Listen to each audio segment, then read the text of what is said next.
Mi querido Beto Merlo, analista, politólogo, activista y un fregón mexicano que colabora con nosotros, nos da su análisis este lunes. Mi querido Beto, bienvenido, buenos días, buen lunes. Jorge, muy buenos días. Aquí comenzando la semana con mucha energía y espero que el auditorio también lo esté haciendo de esta manera. Así es, este auditorio siempre activo y combativo, como decía un querido amigo que en gloria esté. Pero así es el auditorio de Disyuntiva y este equipo también, mi querido Beto. Desde luego, ¿tú cómo estás? El tema Trump obligadísimo. Pues obligadísimo, ¿no?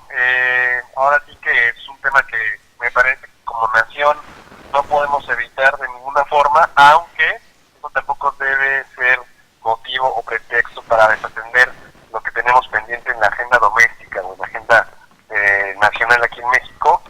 No hay que olvidar, por ejemplo, el caso de los gobernadores priistas que dejaron endeudadísimos a sus estados y que ahora están siendo perseguidos judicialmente, pero también hay que voltear a ver un poquito lo que ocurre en el país vecino, sobre todo por esta cercanía geopolítica que tenemos y pues por las posturas que ha asumido lo que en algún momento fue un candidato bravucón, un candidato xenófobo, un candidato misógino y sobre todo muy discriminatorio, pero que ahora pues ya es una realidad y es presidente nada más y nada menos que del país más poderoso del mundo y que además pues es nuestro vecino.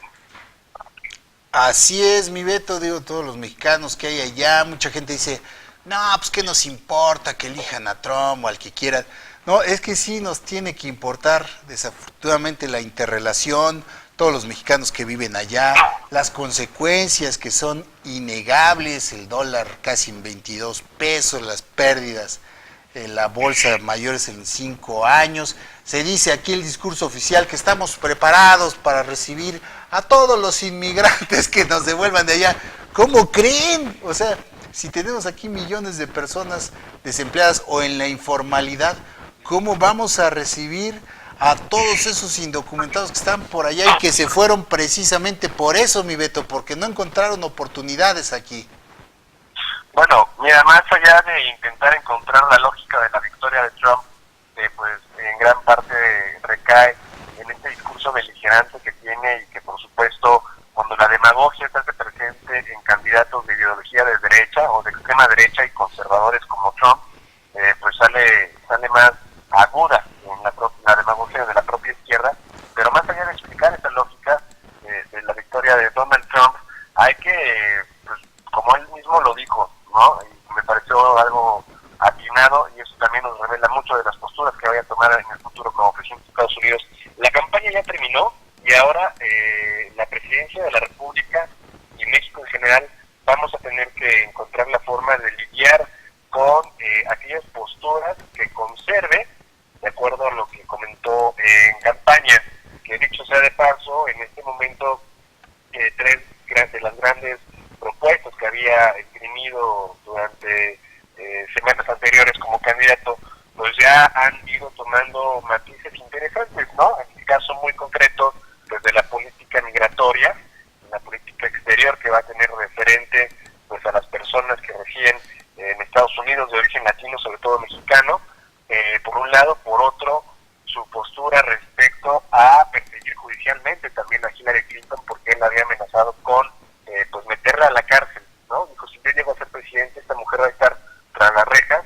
Y tercero, su postura sobre el Obamacare, que es el programa que impulsó Obama respecto a seguridad social y acceso a servicios de salud de la población, temas que ahora pareciera que ya no asume una postura tan férrea como lo ha venido haciendo. Y lo que pasa es que a mí me parece que es entendible porque pues efectivamente la campaña ya se acabó y ahora lo necesario ya no es obtener votos, ahora lo necesario es generar políticas de Estado y por lo tanto me parece que su responsabilidad también es tratar de aceptar o de asimilar que aquello que propuso originalmente en campaña no es tan viable y no es tan sensato como presidente de los Estados Unidos. Por supuesto, como candidato le generó muchísima aceptación entre el electorado estadounidense, pero ahora las cosas son diferentes. No es lo mismo verlo desde fuera de la Casa Blanca que verlo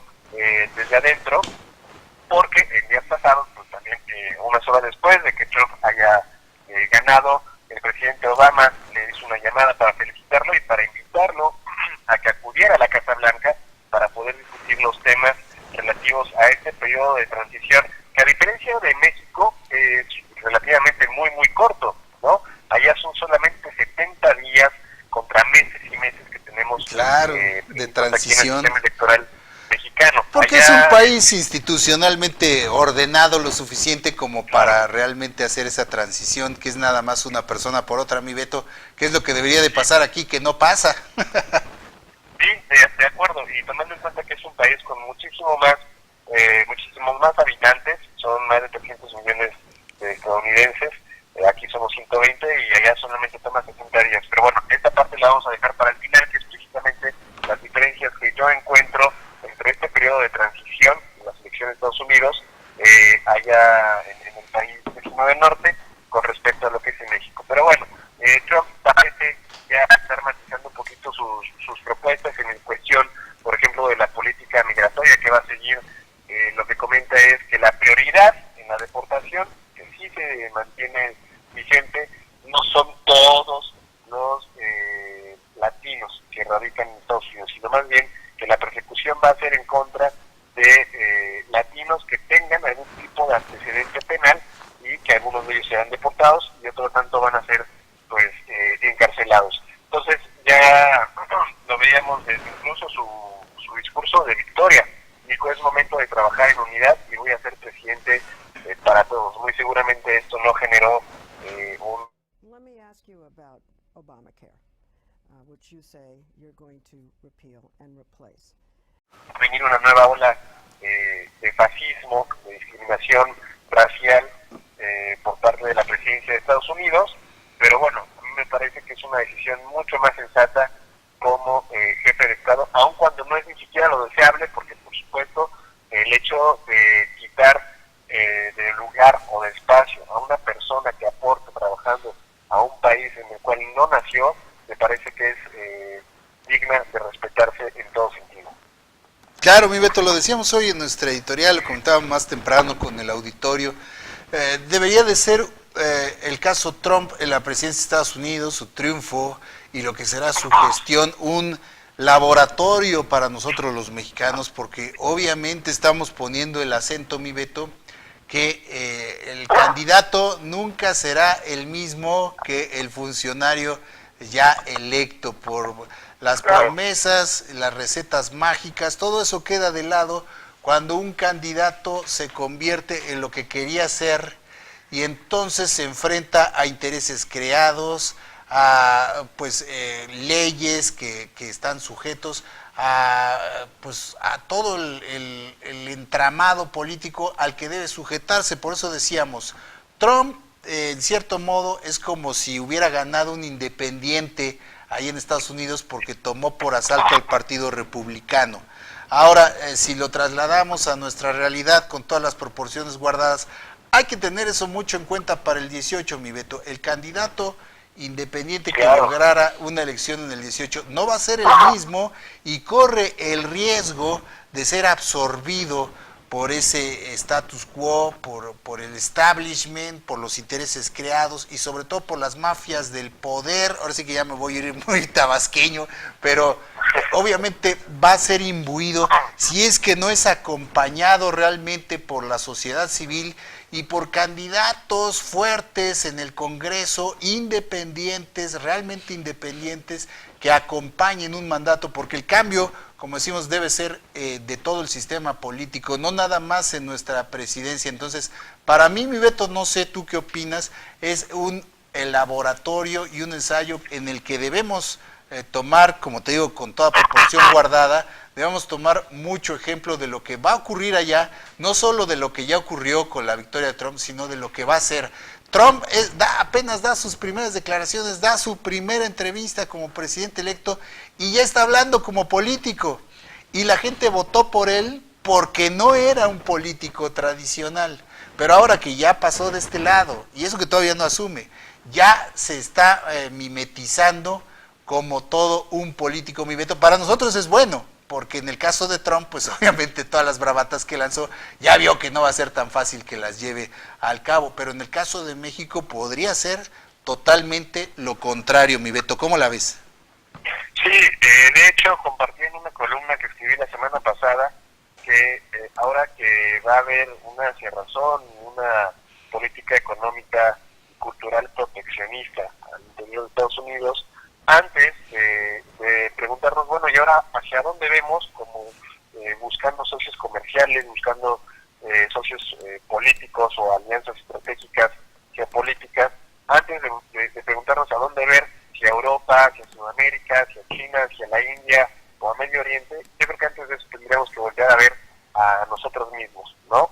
Tenemos que empezar por casa, porque precisamente pues esta demagogia que caracteriza, este populismo que caracterizaron la campaña de Donald Trump, es muy probable que determinen en gran medida, ahora que ganó, la agenda política de quienes vendrán a ser candidatos a la presidencia de la República.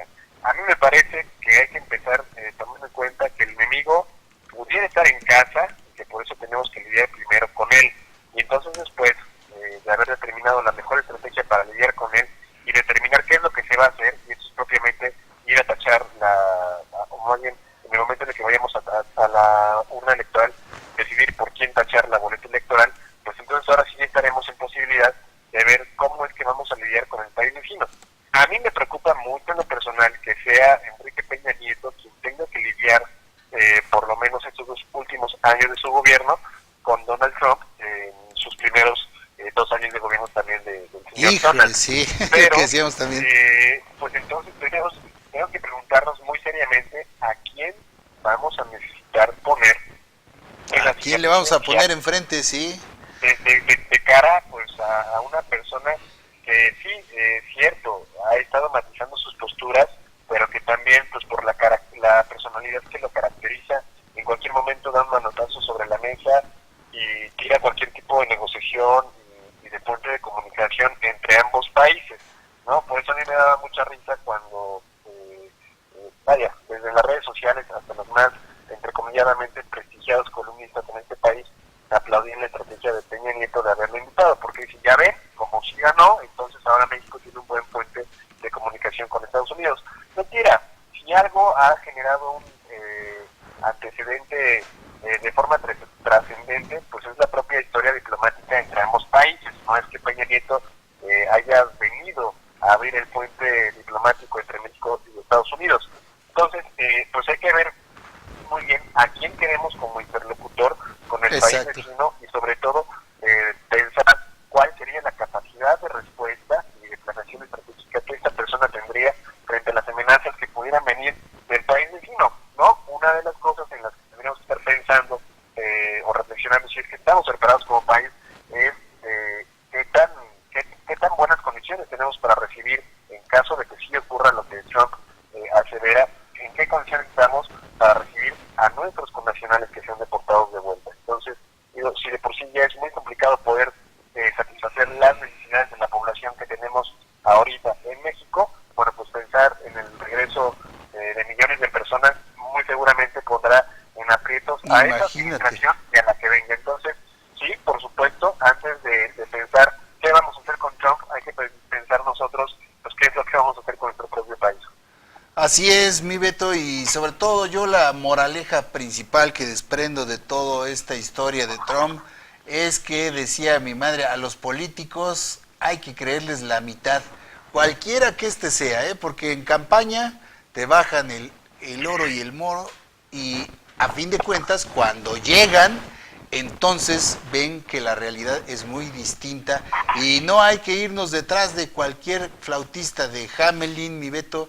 Ya sabemos, a los políticos tradicionales ya los conocemos, esos damos por descontado, pero de toda esta pléyade, digamos, que puede surgir de candidatos independientes, también hay que verlos con lupa y ver, le decía yo al auditorio, no solo lo que prometen o lo que digan que van a hacer, porque no lo van a poder hacer solos, y además pues hay que creerles la mitad, definitivamente, fijarnos más en su trayectoria, en su honestidad, en su carácter, y en todo lo que hay detrás, más allá de las palabras, de todo lo que nos puedan venir Sí, a de dorar acuerdo. Yo la creo píldora, que mi Beto. cualquier persona que aspira a ser representante político de cualquier tipo de demarcación, ya sea de un distrito local, como diputado, o como senador, o como presidente de la República, hay que ponerlos bajo lupa y tener muy clara cuál es su postura política frente pues al mundo que hoy vivimos, ¿no? Yo creo que ya no es posible entender el mundo a través de estas ideologías tan de derecha y tan conservadoras que todavía aspiran a la pureza de la raza blanca, ¿no? Porque la verdad es que es uno de los temas subyacentes en la campaña de Donald Trump detrás del Make America Great Again. Yo creo que más bien tenemos que entenderlo como un mundo globalizado y además con naciones compuestas de forma multicultural, plural,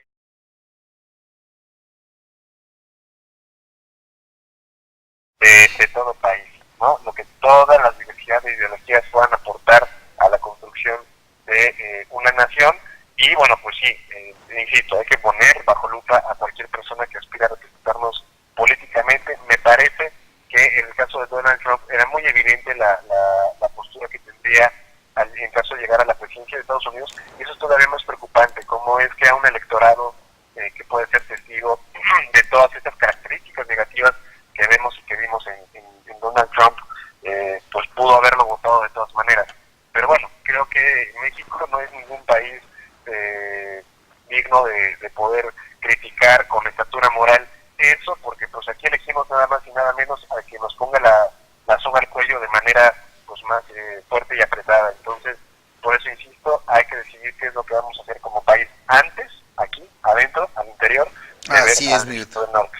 Así es, y deberíamos de haberlo hecho siempre, pero bueno, no se ha podido Sí, definitivo. por este régimen que hemos vivido, pero pues que esperemos que ahora sí se vaya para siempre. Gracias, mi querido Beto Merlo, por este análisis tan puntual como siempre. Te mandamos un abrazo de parte de todo el auditorio y de este equipo de Disyuntiva TV y nos vemos el próximo lunes. Muchas gracias, un abrazo a todos y buen inicio de semana. Igualmente, mi Beto, abrazote para ti. El análisis de Beto Merlo nos dice, Yes, rápidamente antes de irnos a corte, dice, Trump debería de ser parejo y expulsar a todos los inmigrantes que tengan antecedentes. Se supone que es la idea, mi querido Yes. Desafortunadamente, estadísticamente, la población afroamericana y latina, no solo mexicana, latina, es la que registra los más altos índices de criminalidad. Será pues por la educación, ¿no? Por la educación que les falta y porque van allá y si no saben hacer otra cosa, pues se dedican a delinquir, desafortunadamente. Algunos, los menos, hasta eso. Vamos a hacer un corte y continuamos con más aquí en Disyuntiva TV.